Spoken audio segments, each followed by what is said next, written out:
ans à peu près. J'ai eu la chance d'être invité à une première, je crois. Et puis ensuite, j'ai eu l'occasion de revoir ce spectacle. Et très rapidement, j'ai constaté qu'effectivement, ce spectacle avait l'avantage de pouvoir s'adresser à une tranche d'âge assez large. Une des difficultés, notamment quand on organise un spectacle pour enfants, c'est on est toujours un petit peu confronté en se disant, voyons voir, moi j'ai un public, j'ai un nombre de salariés relativement important et donc un nombre d'enfants important, et de se dire, bon, si je choisis un spectacle qui s'adresse à une tranche d'âge limitée, eh bien forcément je vais faire des mécontents avec des gens qui vont être frustrés parce qu'ils ne pourront pas y participer.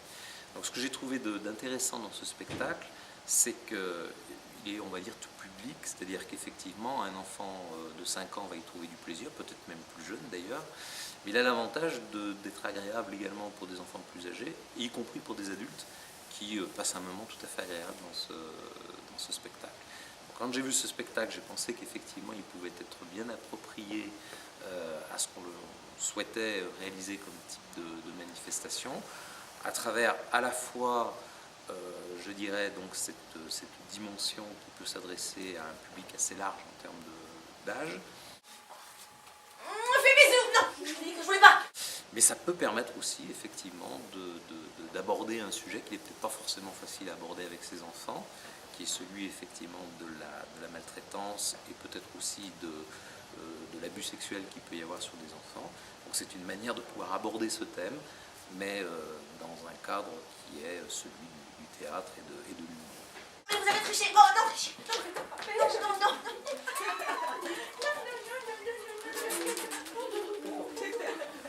Mesdames, Mesdemoiselles, Messieurs, nous prenons l'antenne au moment où la petite Donna Rosa de Castilla-Micorazón s'entraîne à faire le plus grand nombre de tours de mal sur la place du village. Oh, mais que se passe-t-il? Mon Dieu, un problème technique. Nous rendrons l'antenne à vous. La Caisse d'épargne Rhône-Alpes, couvre 5 départements. Le Rhône, l'Ain, l'Isère, la Savoie et la Haute-Savoie. Donc, pour cette année, nous avons fait le choix effectivement de décentraliser le spectacle. Il se trouve que le spectacle Les Petits Soucis de Scapin se prête bien à cette possibilité de décentralisation, parce qu'il n'y a pas une infrastructure très lourde, donc ce qui permet effectivement de se déplacer et de venir dans des lieux extrêmement différents. Il n'y a pas une obligation technique très lourde, et donc on a fait ce choix aussi après avoir vu le spectacle et avoir assez rapidement constaté qu'il était possible effectivement de jouer cette décentralisation. Donc l'objet effectivement, c'est que nous allions nous au devant de nos collègues à travers, on va organiser 8 séances.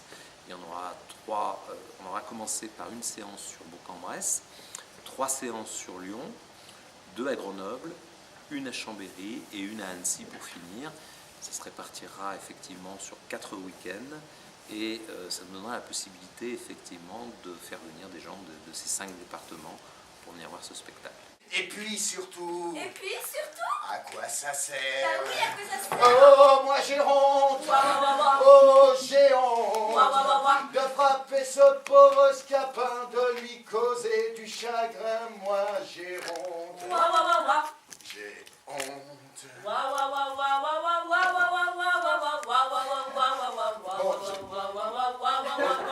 Hé! S'il vous plaît, oui. Et on est très content effectivement de pouvoir donner l'occasion aux parents et aux enfants de vivre un petit peu la magie du spectacle vivant à travers un spectacle qu'on offre. Oh, c'est pas mal. Ah, c'est bien des bisous, c'est agréable. Encore un. Oh, génial. Encore un.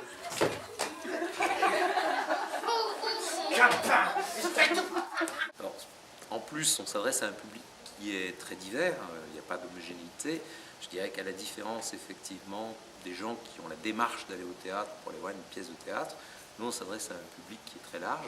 Il y a à la fois des gens, effectivement, qui ont l'habitude d'aller au théâtre, il y a des gens qui découvrent le théâtre, qui ont peut-être d'autres pratiques, celle d'aller au cinéma, celle éventuellement d'aller au cirque, mais le théâtre, pas forcément. Donc, c'est là où, effectivement, on est très content quand on a des retours positifs de gens qui ne connaissent pas forcément le théâtre et qui vont témoigné de l'intérêt qu'ils ont eu à voir ce spectacle. Alors il y a des manifestations très diverses, on a eu notamment des réactions même amusantes. J'avais encore il y a quelques jours le témoignage d'une maman qui me faisait savoir que sa petite fille Océane, qui a une dizaine d'années, lui faisait remarquer quand elle lui demandait de ranger sa chambre qu'elle ne s'appelait pas Scapin. Et donc on voit effectivement comment les enfants peuvent s'assimiler au personnage de Scapin, et je pense que c'est intéressant de mesurer ça, parce que peut-être qu'à travers aussi cette perspective ou cette capacité qu'ont les enfants de se mettre à la place du personnage, eh bien on peut peut-être espérer qu'ils apprendraient à dire non à un certain nombre d'événements qui pourraient se produire dans le cadre de leur vie d'enfant. Voilà. Que voyez-vous, quand on me refuse quelque chose, je deviens totalement...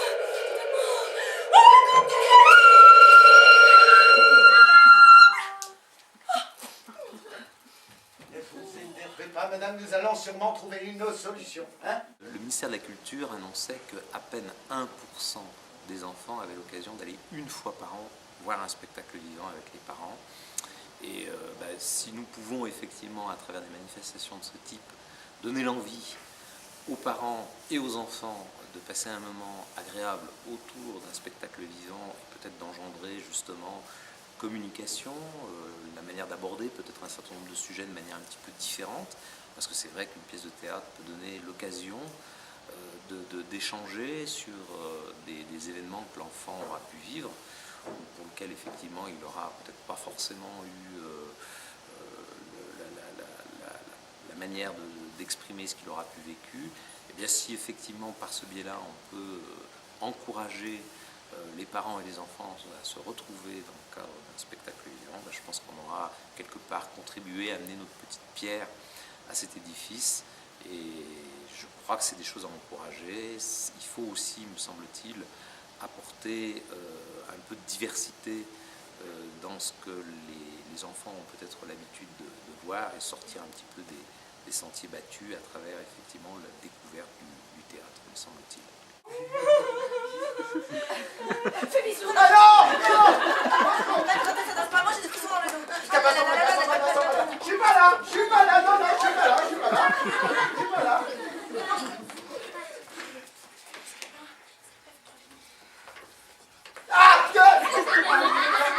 On est très content de cette expérience, et on souhaite effectivement pouvoir continuer à proposer des spectacles de cette nature. La difficulté effectivement, c'est d'arriver à trouver des spectacles qui répondent effectivement à la fois au cahier des charges que j'évoquais tout à l'heure, c'est-à-dire si possible un public assez large, si possible avec un message qui puisse permettre effectivement quand même d'apporter une réflexion, ou d'apporter un échange entre parents et enfants. Et c'est vrai que c'est pas toujours très facile à trouver le spectacle qui s'adapte à ces auditions. On l'a mise dehors, elle est partie trouver un vieux gommeux.